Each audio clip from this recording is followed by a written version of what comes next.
y'all, it's DMC, the King. I'ma say this once, I ain't gonna say it again. DMC in the place to be, and the place for you to be is right here with Fred White. Tales from the pen. Yeah, that's it. Salute people, we back. Fred White, Tales from the Pen. If you're new to the channel, go down and hit the subscribe button. Click the bell notification, and then click the word all. This way, anytime I put up a video, you will know about it. For those who are new to the channel, my name is Fred. I'm from Flushing, Queens, New York, and I did almost 16 years of my life. I went to prison as a teenager for being a fool. And I like to tell my stories in a non-glorification kind of way. You guys know I tell these stories not to glorify anything, because there's nothing proper about jail. There's nothing happy about it. There's nothing to glorify about it. It's disgusting. But I see a lot of comments sometimes. I post pictures and people are like, Fred, did you hang out with any white guys? Were you cool with any white guys? Yeah, I was cool with whoever was cool, period. Did I get along with everybody? No.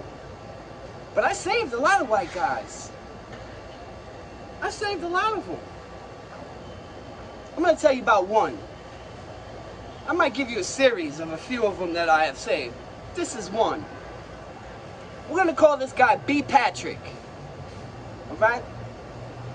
Now, I knew B. Patrick from the streets. Okay? Me and B. Patrick, you know, did work together in the streets. He wasn't exactly from my neighborhood. He was from, like, you know, blocks away type thing. But he went to school with dudes in my clique, you know what I mean? So we knew each other, and then we got cool, whatever. So I'm in Coxsackie.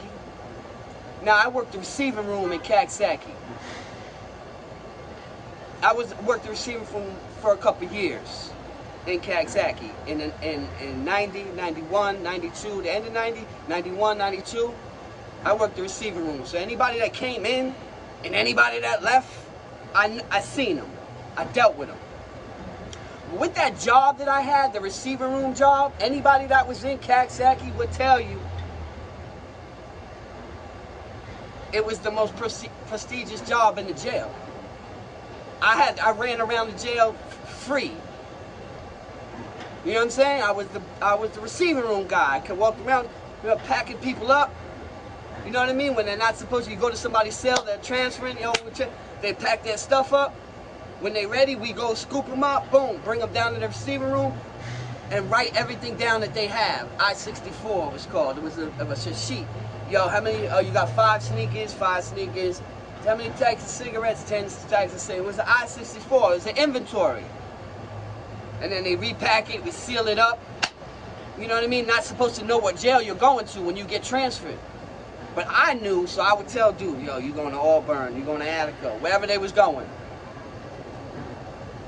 Now, understand that with this job came a position of, you know, I was also moving everything around the jail. And I was cool with everybody because I was that dude to do that. You see what I'm saying? That's how it goes. When people are in prestigious positions, people, you know what I mean, mess with them. You see what I'm saying? So it was me. I had a bunch of different people down there that worked with me. My man Shag, Ty, shout out to Ty, Cat Nephew, Big Ty, that's my man, Queens Official. So it was a lot of us that was, you know, I worked with a lot of people down there, a few people. So B. Patrick came through. He had 25 to life. Now I knew him again from the town. My mom knew him, like, so it was only right for me to put him under my wing. Also understand, like, I had a friend who was a girl. Shout out to Susan. And this was her boyfriend growing up. Like, so, I mean, I was entangled with this dude. So it was only right for me to look out when he came through. That's how it goes. That's my son. He came to get mama's son. So I got him the job with me in the receiving room. What? You know how many people wanted that fucking job? So I got him the job in the receiving room with me.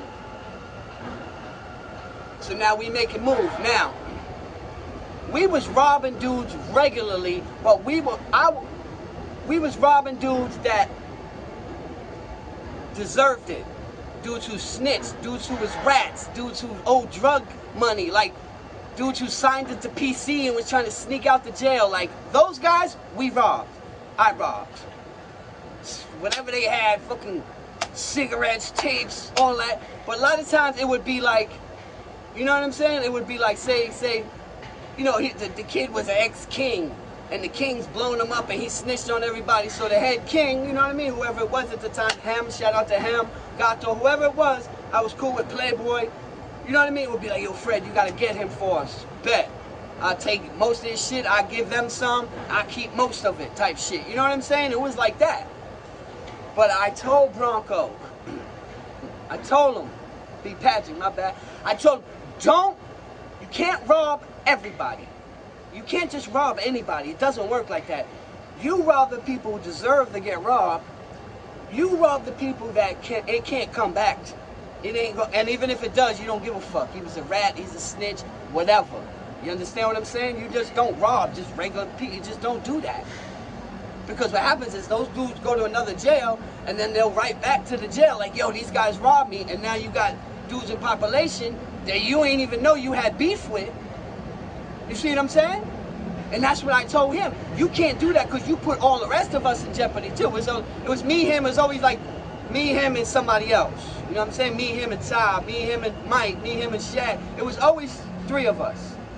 But I tell you, you can't just rob people because then that could come back for us. And we don't even know we got beef with these dudes. You don't rob them and you ain't tell us. You understand what I'm saying? So that's how it was. This is being honest. This is being truthful. I told him. So one day, Trigger, shout out to Trigger. Trigger was like one of the rat hunters. And Trigger's cousin JR was my man. Me and we was in Rikers Island together as adolescents. This is my boy. He went to another jail, and like his cigarettes and shit was missing. Now I know I ain't do it. I know my man. So the only one that smoked was B. Patrick. So they were like, yo, Fred, you know, and Trigger, no, I ain't do it, because JR was my man. So I'm like, yo, maybe what happened was when he went to the other jail, because that's what happened too. They go to the other jail, and them dudes, before he gets his stuff, they don't ran through his shit. Or if your shit is going to downstate, your shit sometimes goes to different jails before it gets to you. So it may not have been, you know what I'm saying? But I know he had a lot of cigarettes, and I know it was him. And they was like, yo, Fred, you know, they wanted to get him. You know what I'm saying? They were like, yo, we know. I'm like, yo, bro, I'm telling you, I put my neck out for this dude. The Kings wanted to get him. I put my neck out for him. I told him, nah, man, he did not. I'm telling you, man, he didn't do it. It was none of us. It ain't like, and I'm with, I said, yo, and he was like, no, but I could tell. I know he fucking did it. I know he did it. Later, it did come out that he did it, but anyway. So I tried to fucking school him, and I saved his fucking ass. The Kings was on his fucking ass. Shout out to Trigger, Playboy, and them. Gato. Ham is my man. Shout out to Ham. Anybody know Ham? Ham is my... They was on his ass, and I saved his ass, and I know he did it. I know he did it. Let's fast forward a little bit. I leave. Okay? I leave. I go to a different jail. He's there, Mr. B. Patrick. And he robs one of the, I guess, the Jamaican Kid left, and he robs one of the Jamaican leaders. One who was super strong. And he robbed them for whatever he robbed them for, his sneakers or whatever he robbed them for. Like when he got to the next jail, shit wasn't there, he wrote back. And they caught B. Patrick in the yard, and they cut his fucking face. They cut his face. He didn't listen to me. That's not the end. B. Patrick, after he gets cut, they kick him out that jail. Can't say. They send him to Green Haven, and guess who's there? Hello. The Jamaican Kid is there in Green Haven, and he don't even know this Jamaican Kid. Like he didn't even had no idea. Jamaican Kid knew who he was. He remembered him from the receiving room. Yeah. And hit him in the head with a weight and cut him again. Hit him in the head with some type of weight. I don't know if it was a plate, a dumbbell. Smashed his face, cut his face again. All because He did not listen to Fred White. You can't listen. Not all money is good money. Yeah, some is blood money, and you will pay for it with blood. He did not listen to me, so it is what it is, man. He's home now, you know?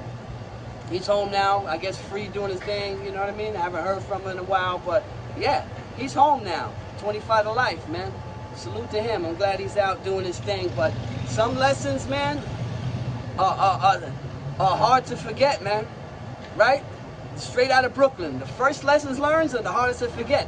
I knew. I was one of those people that thought a little bit better. I knew who to rob and who not to rob. That's the truth. I robbed all the rats and snitches. 100%. Got them all. I never robbed no serious dudes. I never robbed nobody that it could come back to me. I robbed people that if it came back to me, I don't give a fuck if it came back to me or not.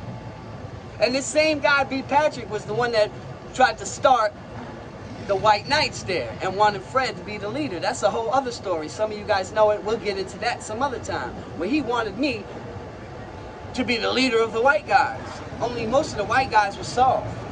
I knew most of them, and they was all soft. So I wasn't pairing with a bunch of pussies. That's really what the moral of the story is to that one. But yes, to the people, Fred hung out with white, yes, I hung out with whoever was cool, period. And I saved a lot of them. Part 2 coming next. You know the motto, people. Experience is the greatest teacher. But somebody else's experience could be just as valuable if you pay attention and listen. On that note, Fred White, signing off.